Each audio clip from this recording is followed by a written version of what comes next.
Kiya Podcast would like to acknowledge that this episode was recorded on Whadjuk land of the Noongar people. We recognise our First Nations people as the traditional custodians of the land, and we pay our respects to the elders past, present and future.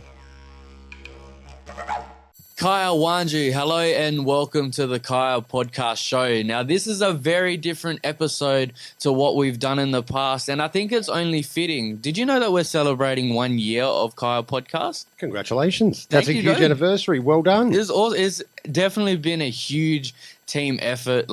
I think the last year is building the team that's put Kiya Podcast together, you know, even the people that have come on board just to spit a little bit of knowledge, and it's been a wicked journey. We had some pretty wicked guests on here. Can I ask you what has been, maybe, I know a little off topic, what has been some of your favourite episodes or some of your favourite highlights, just to quickly sum up? Oh, wow, you put me on the spot. Here. Because you've had some amazing guests. Well, that's it. I feel that there's so much value in the different guests that we've got on. We've had sports people on, we've had people that are powerful in culture, cultural and sports, you know, influencers. People in the arts and performance space. Arts and performance, people that have ventured into different spaces and are just absolutely killing it. So in terms of favorite, I get so much value in interviewing people that if I interview someone with hundreds and hundreds of thousands of followers and then I go and interview someone that only I really know about, I still see the same value in that because they're telling me their story. I'm getting to ask questions and I'm genuinely interested about it. But well, you've also had some stories with people that maybe don't put themselves out there that do run these larger communities, like Adam Desmond from Benar. Exactly. You know, Adam, I had the idea of the podcast and I was so nervous. As you know how I get sometimes, I was so nervous and it was just an idea, but I didn't want it to just be an idea. I wanted to make it like a reality. And so I was like, all right, Uncle Adam, if I can sit down and I can interview you and the amazing stuff that you do and the stuff you have to go through to get to where you are. I was like, if I can do that and that goes well, then I know I'll go on and do other things. So he trusted me, and he's someone who doesn't like to talk about those sort of stuff and doesn't like to bring that out. So he trusted me with his story. And yeah, here we are a year later, I think 20-something episodes deep. Just congratulations. Now, speaking about the 1 year anniversary, the mics that we're talking into, tell us about these amazing... Oh, you noticed? Yo, big time. Big time. Move over CNN, move over corporate media. Kiya Media's in the house. Tell us about these. Well, we've got some visual representation getting the logo out there. No, thank you to New Media for hooking this up. So they hooked these mic boxes up for us. It was literally so spontaneous. So I met someone from New Media, spoke about what I do. She left. 20 minutes later, she messages me and said, I've got something for you. I get home from Melbourne and this is at my door. So thank you so much to New Media for these. These are just absolutely beautiful. I feel so professional now. I got to watch what I say or... Yes. I got to watch what I say now. Are there sensors that we need to pass this by? I don't know. I can't remember. Nyon, bub. That one.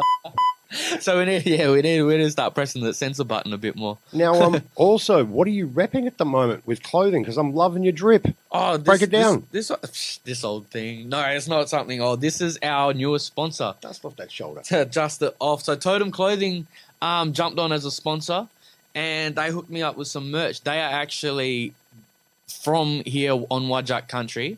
I would say it's like the Noongar Clothing the Gap, but honestly, I think it's better.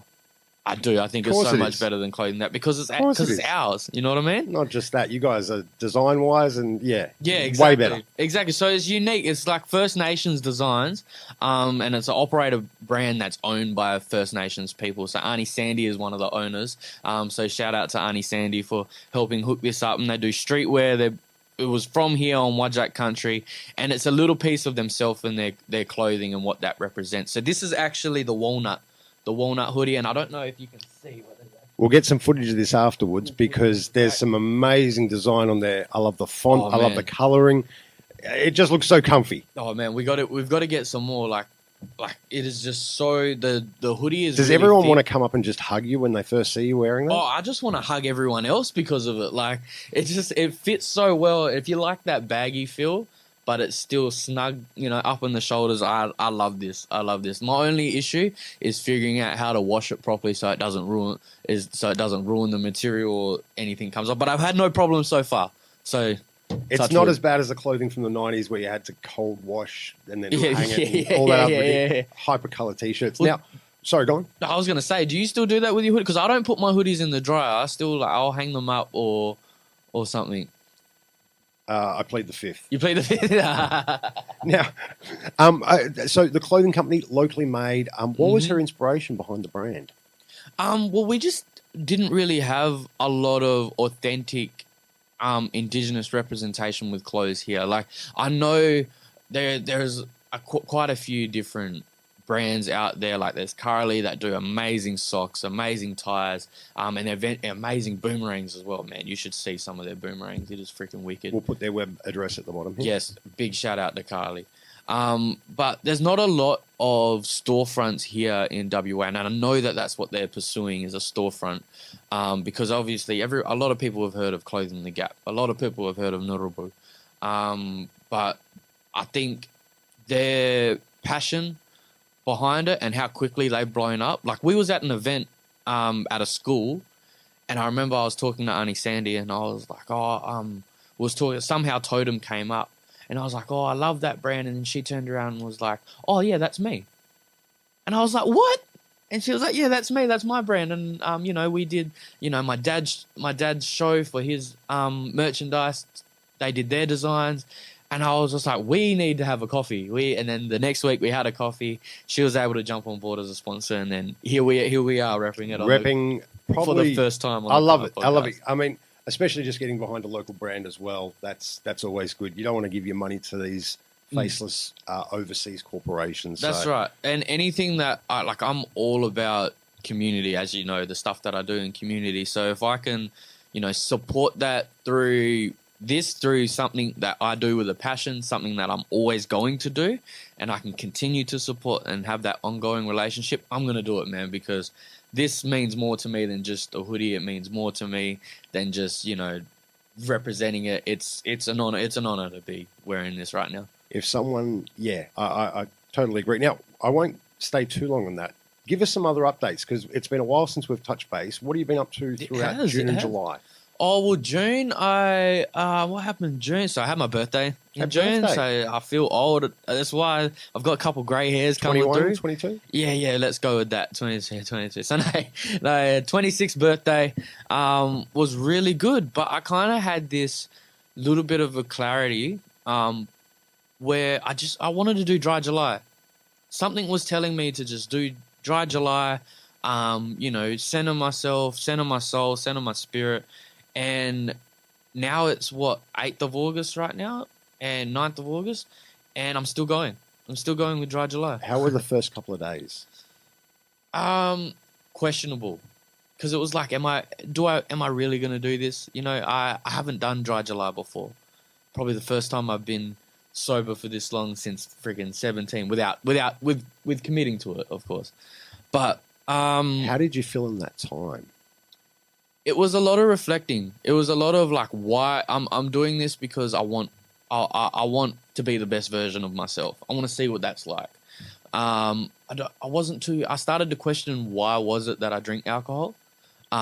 Is it an escape? Is it because I'm feeling good, so I want to enjoy myself? A little glass of poison. No, I'm kidding. But you know what I mean. So after a couple of days, I got through it. I think it was the first 2 weeks was the real challenge, because then it was like, all right, I can either, I can have a quick drink right now. I'm feeling quite shitty, but I didn't. I thugged it out, and I feel great, man. Were there temptations along the way? For example, friends or social groups inviting you out, and not so much pressuring you, but you're in an environment where it's conducive to maybe have a couple of drinks. Brother, I went home and my little brother had a 10-pack of like these double jacks, these Jack down, and I love Jack. I'm a whiskey guy. Nice and I cold. love Nice my and whiskey. cold from the fridge. Nice and cold. Oh. It was fresh out the freezer, and I love my whiskey. And I seen that, and I was like, I went and made a cup of tea, and I went and stuff like that. But it's good, man. Like, I realized, you know, I've got stuff to do the next day. Yeah. I've got to have a clear head, and I feel freaking amazing. I'm probably one of the happiest. I'm in one of the happiest places I've been in my entire life, because I just feel so content with everything. I feel more confident with Your energy levels? my energy levels. Like, far out, I got so much energy, but I feel confident in the stuff I'm doing. Like, I'm not at home, I'm not overthinking stuff. I'm out, I'm doing stuff. You know, I don't, if something doesn't go to plan, or, you know, and we've got to do something, I'm not stressed out. I'm cool as a cucumber, because I'm like, you know what, there's bigger shit to worry about. So some really good takeaways from that I took just then were, you found ways to keep yourself busy. Mm-hmm. You stayed focused on your goal, and you kept yourself in a place where you were able to maintain that target and achieve it. So congratulations. Oh, thank you, man. I've been sober for quite a number of years now. I encourage people to give it a go, because you instantly notice a difference. Oh yeah. What sparked you to go sober? It was just growing up. Alcohol was everywhere when I grew up. Mm-hmm. So I got into it, and then after a couple of years as a teenager, I just didn't see the value in it. Yeah. I saw my friends, you know, unfortunately a couple of friends lost their lives to drink driving, and you know how it is. It's over a couple of years, it can just very quickly take hold of your whole group, and then it's a social thing. So yeah, I just saw that straight away as that's not the beautiful mic cozies here. That was the mic stand. But yeah. But it's so socially acceptable now. You know what I mean? Like, if you was to say to someone, you know, like we said before, like, hey, you know, try this little bit of poison. It's gonna make it's addictive. It's high in sugar. It's gonna make you depressed. And for a number of days, and then in a couple of days more, you're gonna want it again. You'll be like, stuff that. I don't want to drink that shit. Like, pretty much. Yeah. But yeah, you wouldn't want to do that. We discussed that off camera. Yes. When you know what it's made of and you break it down, you're like, why am I putting this in my body? Yep. And if you go furthermore, Indigenous people, when they first started getting paid, they got paid with alcohol. They got paid with high in sugar. They got paid with flour. They got paid through all these things that now, you know, now we got one of the highest rates of diabetes and heart disease.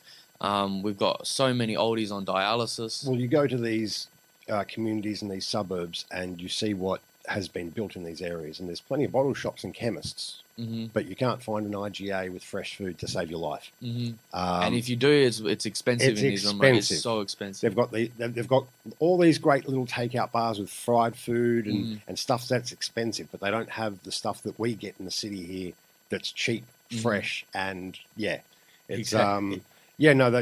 Anyways, that's going down another rabbit hole. But touching on that mental health stuff, like, as you know, I'm a huge advocate on not just mental health, but in particular men's mental health as well, and being able to talk about things. And I think, you know, this going through this dry July and, you know, further on with this sobriety has been like huge on my mental health. What would you say to anyone that's maybe considering giving up drinking?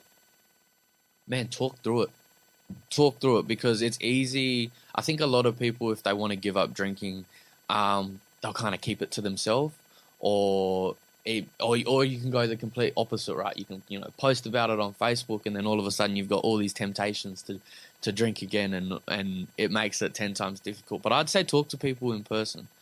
You know, far out, talk to me if you don't have anyone to talk to. But I think if you talk it out, it kind of makes it more of a reality. You know, if you keep it to yourself, then you're kind of contemplating. You can get rid of any misconceptions you may have as well. Any misconceptions. And, you know, you can do all the research in the world about the benefits of it and the benefits of doing this and all the types of things that can change. And I think a lot of people like the idea of it, but won't commit to it. So, yeah, that's the thing that helped me, was How talking much money about you're it. saving? Oh, you save so much money, man. But think about, I would also put there, plan something on your Sunday morning or on your Saturday morning if you normally drink on the weekends or something. Plan something in the morning and make that commitment to someone else. So you have Sunday to go. coffee. Like a Sunday coffee, like a Sunday walk or a breakfast or something like that, where it's probably not best that you be hungover for. Like something. I mean, hey, you can go get a Sunday coffee with no sleep and hungover, but it's probably not. It's probably going to ruin your day, right? That's it. You want to be in bed till about 2 p.m. with the curtains drawn. Yeah, just yeah. feeling like, what did I do? Like, why did I do this? It's Monday's tomorrow. Oh. Yep. Well, that's the thing that got me was the anxiety and the kind of depression state you get over the next 2 days. Like if I drank on a Saturday night, I wouldn't feel like myself again until Wednesday. And then you feel good Thursday, and then Friday comes along and you're like, oh, I'm feeling quite good here. You know what I mean? And it was just a cycle. So, but that's it as well. You've got to prepare for those sort of things. No, absolutely. Well, congratulations on your sobriety. Thank you. And man, I hope you thank continue it. Thank you. It's weird, but thank you. Now, in addition to Dry July, you've been performing, not just locally, but interstate. Yeah. Tell us about your visit to was it Canberra? Yeah, so I went over to I was booked to go to Canberra for the NIPC. It was the very, very first NIPC, so that's the National Indigenous Performance Camp. So that's run by Sammy Rioli, who works for Basketball Australia, wow. and the Centre of Excellence. So we had Peter Lonigan there. Kerry Williams, assistant coach for the Taipans, was pretty much running it. Nate Jarway, Tyson Demos, Abby Basketball Cabillo, royalty. Jackie Dover, all those. She was there? Yep, all of those superstars was just all. I was a shadow man. Like I didn't let them know. Like, so if you guys are watching this, I was nervous. Okay, I didn't want you guys to know that. I kind of kept it to myself, but I was learning off so many people, and it was the very, very first time because they have the NPC camp, which is the National Performance Camp, and that's for everyone across Australia. This was the very first Indigenous one, ever. Huge. So I was so honored to be a part of that as part of the coaching staff. And I think the difference that made it so much better is, well, not better, but just better for us mob was the impact of culture. That, yes, we had these really wicked, if you see, we'll post the uniforms up, but if you have a look, you see the designs and the actual effort and the extra step that the Centre of Excellence mob went to put that together, and Sammy at Basketball and Paulie, like, it was beautiful, man. It was beautiful. Moving. Magical. Magical. Like, imagine being 17 years old at the AIS for a camp, and you see Dash Daniels, Dyson Daniels' brother, who's, one of the top prospects in Australia right now. You see people that may have just missed out on the Olympics, training for their swimming. You see a table of boxers over there, full on in their training, and just so many different, some Paralympians as well. Breakdancers? But I didn't see any breakdancers, unfortunately. But, you see all these people who have committed themselves to their sport, to their training, to their mental. You have dinner with them. They're all right, I've got to go to training now, and then I'm back at dinner, I'm back at lunch, and then I'm back at this training, and then I've got strength and conditioning. After strength and conditioning, I'm at the recovery center where you're doing ice plunges, hot baths, massage chairs, compression boots. Like, these kids are being exposed to the highest level of training, recovery, diet, and what it means to be a professional.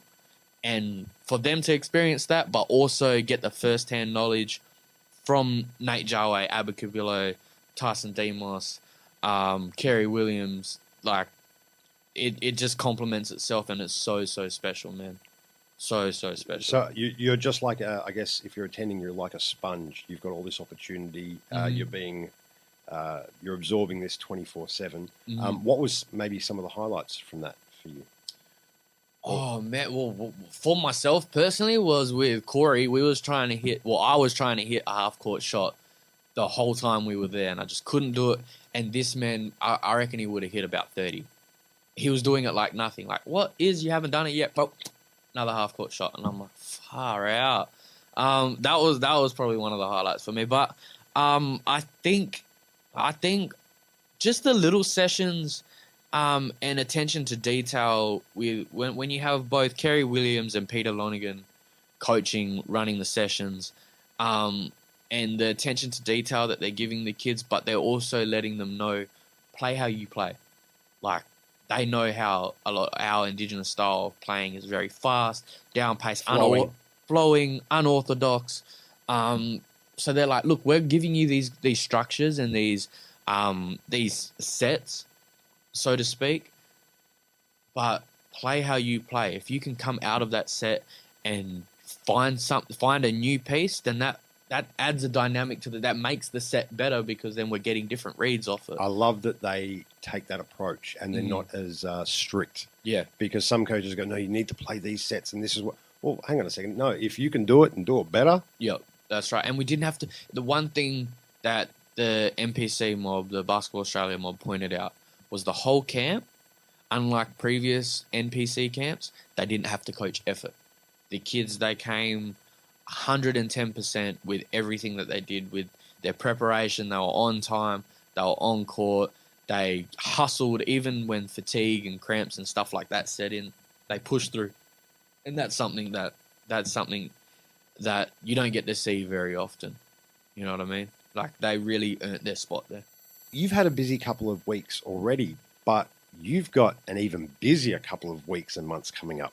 Are you able to divulge anything that you're, or any of the plans that you've got? There's a lot. The next 2 months is going to be really crazy for myself. I think first and foremost, Wednesday I'm off to Croatia. So the Croatian government and the Indigenous Arts and the Indigenous Arts Foundation have kind of come together, and so we're preparing to go over there for, I think, just over 2 weeks. I believe doing shows in Split. I think every day or every 2 days we're doing a show. And I'm really looking forward. I'm a nervous flyer, so that 11-hour flight is going to be... So who are you going with? So myself, Derek Nannup, Rakita Wally, who was on the podcast. Auntie Rakita should be... I'm hoping to get some episodes, because she does some Mudich Mondays and stuff like that. So this is just the little seed that I hope she sees. But we're going to be doing some filming and stuff over there while we're there. Pop Rod is gone. One of my pops is going with us as well. So yeah, it's gonna be an awesome trip. Oh wow! Yep. And so of course you'll be showing them the amazing culture that we have here. You guys, and you're gonna have a great time. Man, it's gonna be wicked. Is that your first time to that part of the world? It's my first time to Europe. I've never been to Europe before, so I'm really looking forward to it. And the photos, I don't know if you've seen, but I'm a big Game of Thrones. I'm a big nerd. People don't think that of me, but honestly, I'm a big nerd. So the town that we're going to, I think Dombriv, I don't think I'm saying that right, but we'll go with it. Yeah, actually is King's Landing in Game of Thrones. So I'm not sure if anyone here is big on Game of Thrones. Yeah, it's a pretty big freaking deal. So there's a lot of GOT fans. Yeah, so I can't wait to go there. That's very cool. And then after that, when you get back, anything?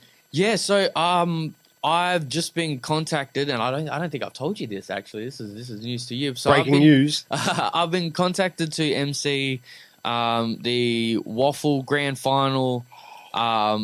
Scorchers again in October. The 3 games over the Waffle Day. So I think it's Rezzy's League, and also Rezzy's League, and I think Colts as well. So that's going to be a huge day of MCing with Kojo Media, and yeah, so that's coming up as well.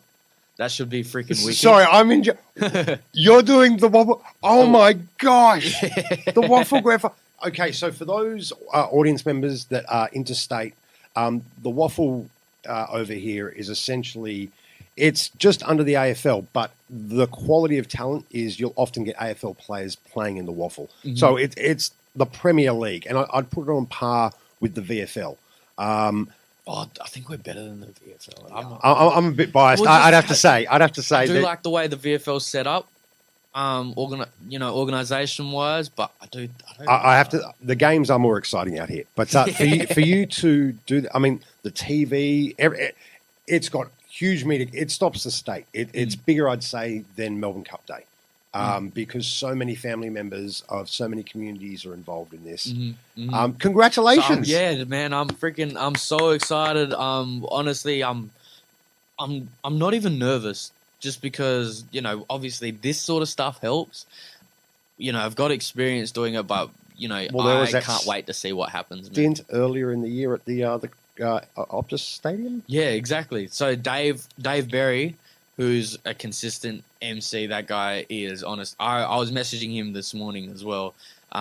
He has been a huge influence in not only, my craft, how we put this stuff together, also MC stuff, how to, move into that corporate sort of world and make a name for myself there. So I honestly think he's been in their ear. I don't think he will admit it, but I think he's been in their ear a little bit like, hey, there's this Isaiah guy and blah, blah, blah, blah. So I want to give him a huge shout out because he's been he's been a huge mentor to myself. Yeah. Oh, that's okay. So you've really got a big year coming up then. Yep. And I'm training for a half marathon. So okay, explain to us. Break that down. Well, I joined this running group. So shout out to Boorloo Raw, which is an Indigenous running group here. Bree Yaron is one of the founders and that runner. And these guys are freaking awesome, man. Like, I'm telling you, they are some of the most positive people I have ever met in my life. And they know it. I've told them this on our runs, but that's what you want. They gave me the running bug, man. Like, I ran, I think it was an 8K, my very first run. Well, not very first run. Like, I've done cross country in high school, but that was a million years ago. So we did an 8K. Afterwards, everything came out, bro. I started crying. I started saying, F this and then F that person. How did you feel after your 8K? I got all of that crap out, and then I had the best day ever. I felt so good, and then I just kept going back. And every Sunday we meet at Burswood, and it'll vary. So they'll be like, all right, we'll go for 8K or we'll go for 10K. Some people, some mums and bubs rock up, so they will just walk like a 3K or walk up to the bridge and back. So it's for people of all different, age groups or all different abilities and stuff like that, which I think is awesome. But they're changing the narrative of Indigenous people just by running. And I love that. They have these awesome uniforms that they wear with the flag on it, with the Torres Strait. But for other people to see that, these Indigenous people up early on a Sunday morning running a 10K or they go over. No one's calling anyone lazy then. You know what I mean? Like, and that's the stuff we don't really hear about that often. So I love what they're doing over there and how they're changing that narrative. So we maybe need to get some footage, or maybe one day I might need to come down and take some photos. Oh yeah, I want to get the drone out. I want to get the drone out when they run. I think, that would be so cool.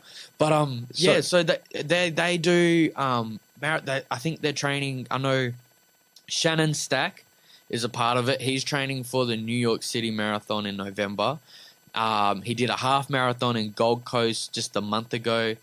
They compete all over the country, all over the world, the Chicago Marathon, and they are just awesome. What they're doing, what they're training, although it's, personal for them in their training, it speaks to a volume amount of people. And yeah, I love that. You spoke about the mental health benefits. So much, man. How do you feel that night, the days afterwards? So good. Well, first when my feet calmed down and my hips calmed down just a little bit to get into it. But the endorphins. The endorphins was so good, man. And then some days I'd feel so crap if I didn't go for a run.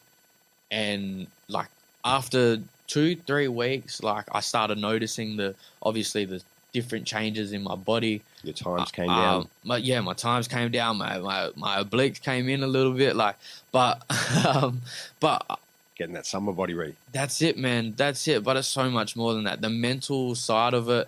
And because I'm someone who overthinks in general, I overthink everything. I overthink, certain words people use, conversations. I overthink shit that happened years ago that I have no control over now. I overthink shit that might not even happen in the future that is probably not a possibility. But when you're running, and you're pushing yourself, and you know, it doesn't matter what pace you're doing, as long as you're pushing yourself and you're giving what you can give on that particular day. It might not be 100% total, but it might be 100% for that day. If you're still pushing yourself and talking to yourself, that's how you work through things. Yes. I think that's also a big thing why I got through that dry July so comfortably, is because I was pushing myself. And when you're running, you're talking to yourself and you're in your own head, and you're telling, you know, you might have a pain in your foot, and, you know, 20 seconds later, that pain goes away. And then you've got a pain in your shoulder, and then, you know, you run for a little bit, you get to the next obstacle, all of a sudden that pain goes away. And then after a while, you start to question, like, is this shit in my head? Like, is it just my head telling me, you know, to stop? And if I push through that little bit, look, it goes away, it feels fine. And then if you tell yourself to stop and you actually stop, then you feel terrible. And then after 30 seconds, you're like, fuck, I probably could have kept going. Sorry. I could have kept going there. You know what I mean? And it's or someone that you think is less capable than you blows past you while you're walking. Like, I can't let them beat me. Yeah. I got to beat that person. Oh man, it's just so good. You honestly fight your own battles in it. And so give the group a shout out again. Oh, Boorloo Raw. I can't give them enough praise. Like, they have been, you know, Arthur, Bree, Joey Bonoma, when he shows his face down there, he's going to come on the podcast soon. He's wicked bloke. Kyle, like, these guys have just honestly been a huge positive influence on myself, and others as well. So everyone that I see or talk to, a lot of my close friends are like, oh, you're running, look how fit you are now. And it's honestly because of them, because of the positive space that they create. And I tell everyone to come down, because it's honestly, what can you lose? They're so open. There's nothing to lose. The worst thing that can happen is you might lose some kilograms. You might lose some kilos. Look better than you are. Exactly. And I promise you, after that run, you're going to have a great day. But we did get competitive. I think that one of not the last run, but the run before, for the NAIDOC run, the NAIDOC run we did. We were only meant to do a 10K. So we started at Burswood. We was meant to run 5Ks up to South Perth, turn around, run 5Ks back, right? That's a long run. We got to South Perth to where the ferry gets there, and one of the blokes goes, oh, we might as well go around the Narrows and then back over the bell tower. Now, we're all competitive, so we're like, all right, stuff it, all right, let's do it. So we just kept going. And then there's a guy there who runs like ultra marathons, like big tall dude, skinny. He looks like Forrest Gump. He looks like Forrest Gump when Forrest Gump was going off his head and running, you know. But I just kept going. But yeah, so he sorry if that's rude, but oh well. He is a freak runner, so he will run ultra marathons and marathons like at a high pace, and it's trails too, so it's up and down. And anyways, we're running. And we get on the home stretch, so we're probably about a K away from finishing. We're on it's 11 Ks total. We're on 10. We get to 11. We start picking up the pace, and we get underneath the causeway. And when you get underneath the causeway, there's probably like just under a K back to where we start. And we all was just like, all right, are we gonna? We'll run for place, which means we'll run to see who gets first, second, third, or whatever. And we bang straight out the gate. All of us just take off at a full sprint. And I'm fast. You've seen me play basketball. I know. I've seen you play football. I've seen you play basketball. You're quick. Yeah, I'm fast, and I pride myself on being fast, and with that endurance. So we take the fuck off, and I'm in the middle. He's just behind me on my right. There's another guy in front, so I'm gunning for him. And I catch this guy who's, quite built, and honestly, this is one of the fastest I can go. So I kick it to another gear, and I just pull away from him. He drops off that little bit, and he's like, I hear him say, you got me. And in my head, I'm like, yeah, motherfucker, I got you. And so I'm at full sprint. I hear Forrest just on my, like right behind me. I hear, and I was like, fuck. And then so I see his beard on the corner of my eye, like just catch up. And I'm like, all right, I've got to kick it into another gear. And I know this is my final gear. So I kick it into another gear. I break away just a little, and then he kicks it into another gear. When I tell you this man I'm at full sprint. And he's pulling away. Everything. He is dusting me. He pulls away, and he just kept going. Like Captain America and Sam, on your left. Like that. On your left. Exactly like that. And I felt like, when Black Panther takes off, Captain America matches him. It was like if Black Panther started dropping off and he just kept going.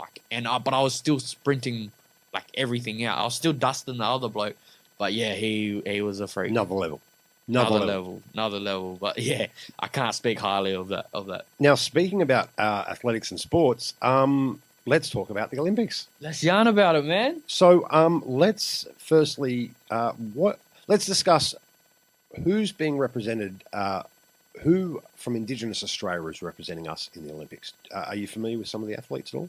Man, well, you can't go past when you think of Olympics and Indigenous representation post Kathy Freeman, you'd have to say Patty Mills.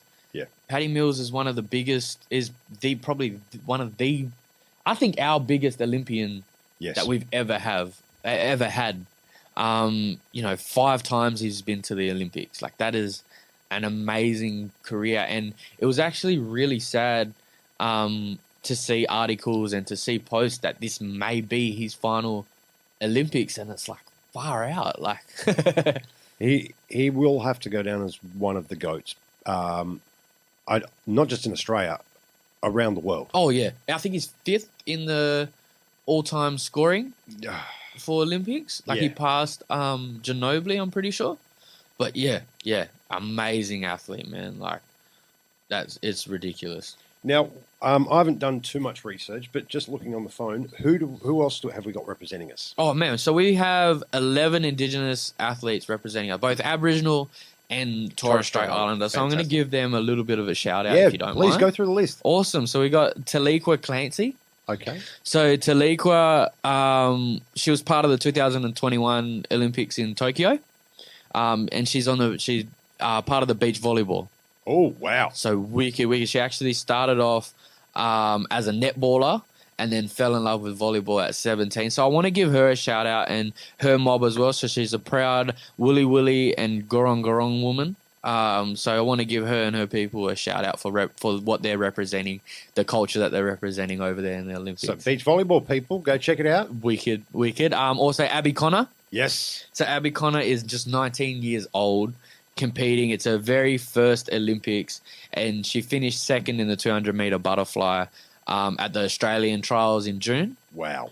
And that is the most difficult swimming discipline of all time. Bro, she broke it. It says here, Miss Connor broke the 1978 record for 200-meter butterfly at just 15 years old. Stop it. That's at 15. 15. What were you doing at 15? Not that. Not setting Olympic records. Drowning at 15. She's setting Olympic records in the pool. Like, what? I'm having trouble finishing a test. She's breaking Olympic records. At 15 years old. That's... Congratulations. That's awesome. Also, Caleb Law. So Caleb was born and raised at Caboolture. So Caleb, we can edit that out. That's right. So Caleb Law was born and raised in Caboolture. He's a Waka Waka man, and he's making his Olympic debut this year. So big shout out to Caleb. He's in the 4x100 relay team. He's the 3rd leg, so he is handing it off to bring it home. So I think Caboolture's up near the Queensland border on the New South Wales side. Yeah? Yep. Great people up there. Man. So yeah, he's going to be someone to watch. He'll be quick. Yeah, so shout out to Caleb. Wicked on representing your mob, brother. Maurice Longbottom. Yes. So former Sydney Rabbitoh. He is a Dhurawal man. Maurice is representing Australia in the rugby sevens after making his Olympic debut in Tokyo 2020. So big shout out to Maurice, brother. Keep doing what you're doing. Urus, brother. Yeah. Also, as you know, we've got Patty Mills. Can't go past Patty, man. Absolutely. No, Patty is just I do have one thing that I would like to raise, and I don't know if I'm the one to raise it, but why do our uniforms suck so bad when we've got so many amazing Indigenous designers that could be designing. Have you seen the other countries? They're all dapped out, dripped out, and we are in these lawn bowls. Take me home after 4 o'clock because it's my dinner time suits. Respect to the designers, but we can do a lot better. Damn, yeah, you're going in on them. Yes, that is true. That is true. I like that we did have a little bit of Indigenous design on the shoulder and underneath the armpit, but it definitely could be a lot better, man. Like, if you look at the NIPC uniforms that we had for that camp, I think that they were a lot better than those uniforms. But yeah, so you agree? Could definitely be a lot better. I 100% agree. Especially with our tracksuits as well, I feel like there could be Australian Olympic Committee. We could be doing so much better with our uniforms. Definitely. And I mean, you'd be moving that product off the shelf. Mm-hmm. Oh my gosh. Oh my gosh. Yep. And think of the volumes that speaks to people having that Indigenous representation. But not just that, just having a better uniform. I'd like to go one step further and say that next time we field a team, we need a Indigenous person to lead a war dance, like the Maoris have the haka. Before we commit to a sport, we need to do a traditional dance of whoever's representing from that team, what area they're from, and put the fear of God into the opposition like the Maoris do. Well, I would love to see like an Indigenous person a part of that breakdancing. That breakdance, you would have seen. You and I have 20 people on our friend list right now that could beat that person. 20. I think me and you right now. If we did like a you got. So, I'm a bit old, but you definitely could. I reckon we could. But yeah, honestly, like, and no offense, she's stealing moves. Did anyone see that kangaroo move? Because that is a move that you have seen in the Welcome to Country. She did the younger dance at the Olympics. Straight up jacked it. She was like at the Olympics, like doing that. We know you did that. We could see you doing that. I mean, I appreciate your courage. Courage. Yeah, let's firstly, yeah. Before we get into that, let's give the confidence that you have to do to go over. And to go over and do that, and the courage it takes, because I'm sure she would have seen that wasn't. How old is the Olympics? How old is the Olympics? Thousands of years old. She would. And for thousands of years, it's been athletics, all these disciplines that we have, all this sort of history, and then breakdancing comes in. So, yeah, I like the confidence that she had. I do find it extremely hard to watch though, when you look at, especially, but only because when you see, very cringeworthy, because you see the dances that we have here, and I don't think it represents us as a country. I relate it to, I grew up in an era where if you saw a white person rapping, you're like, yeah. I mean, Eminem, okay, but like everyone else, like, and it's sort of like that. Like, it's just, that's, jump in the pool. Yeah. Yep. But yes. So we've got a couple more on this list. Yes. We've got Connor Nichols as well. So shout out to Connor Nichols, who in December is a Wajak man. What? In December last year, Wajak man, Connor Nichols. Wow. How have we not heard about Connor? What the hell? Tell us about Connor. Well, this is poor on Australian media, because this is horrible that I have to find this out. We're going to have to interview this guy. Yeah, Connor Nichols. Come on the Kiya Podcast, brother.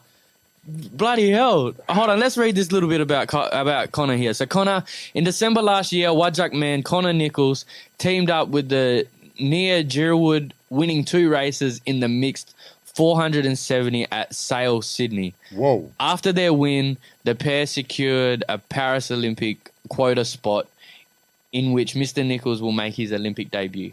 Their winning streak continued this year, where the pair finished 15th at the 470 World Championship in Spain. Connor, we need to talk about this, brother. Congratulations, representing Wajak Nyunga Mob. Man, when you are back in Perth, I'm going to send you a message on Instagram. We'll stalk you. We are on you, bro. So when you're back in Perth, come into the studio. We'd love to have you in. That's awesome, huge. Man. Shout out to Connor. How has the media not given him this man an interview? I'm sorry. I take Paddy back. Connor's my new favourite now.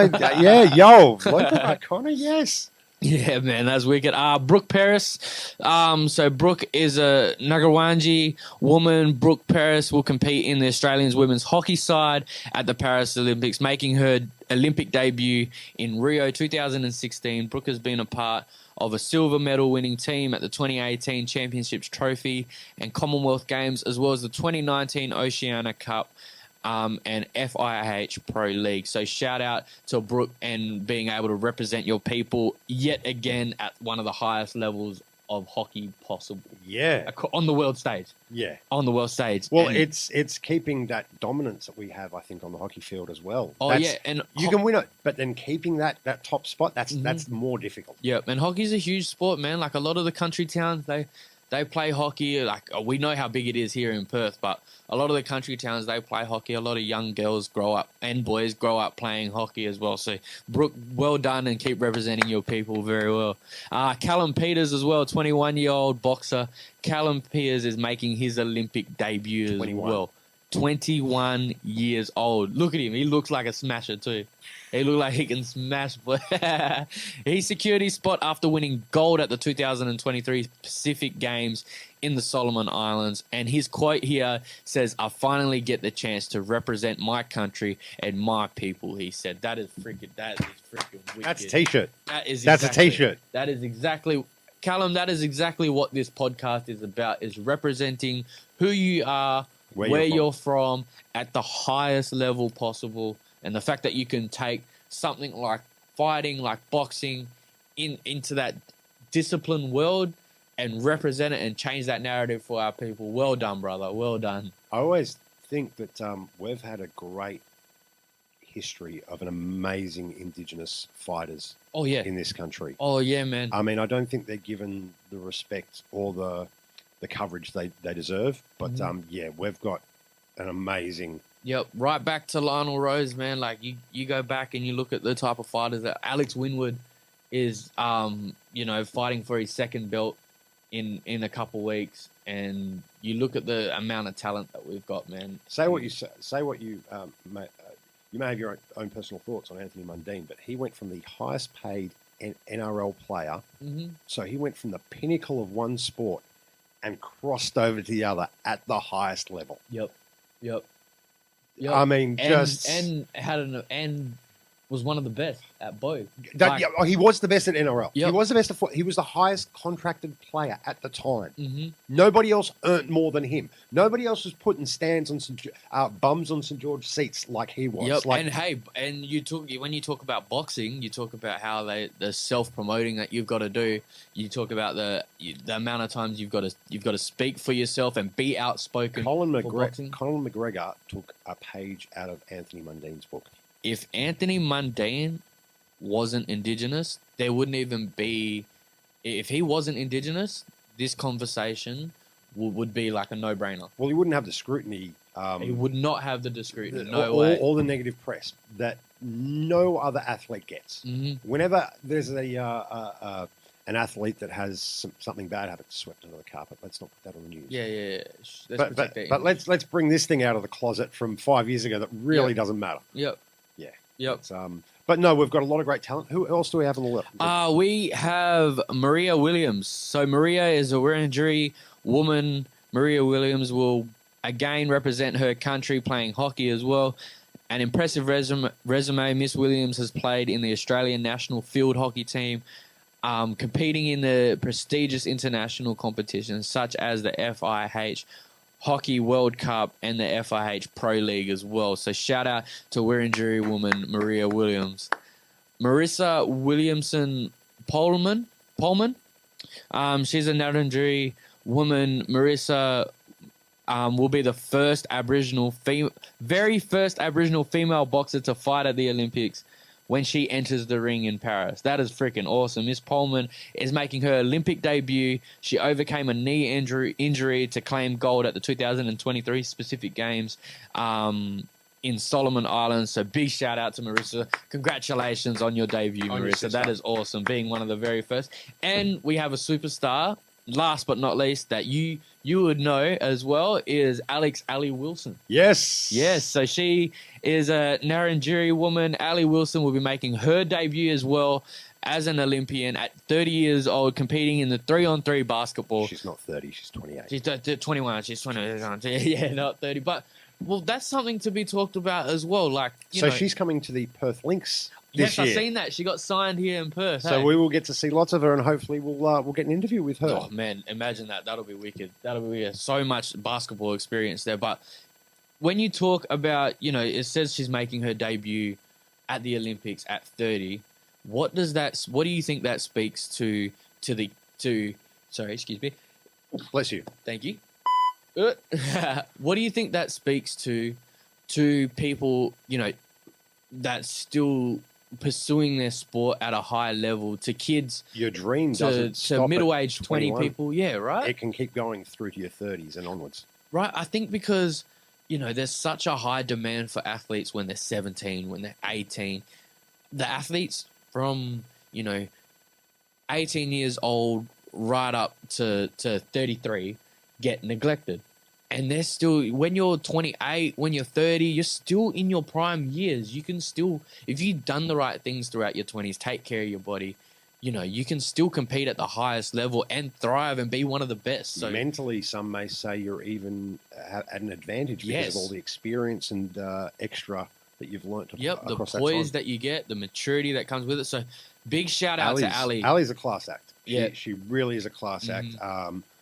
What she's done for women in basketball in Australia is just huge.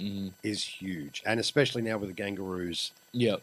And congratulations to her. Yeah, congratulations, Ali. Congrats. Make sure you come on the show and sit down with Izzy. Yep. So we're just dropping a little bit. So she will become the 4th Indigenous female basketballer to represent her country at the Olympics. Her quote says, "I remember as a kid when Roanne Cox went to the Olympics, she had an Aboriginal flag with her when the Opals won the silver medal. And then I got to play with her at Sydney, and that was a big thing," she said.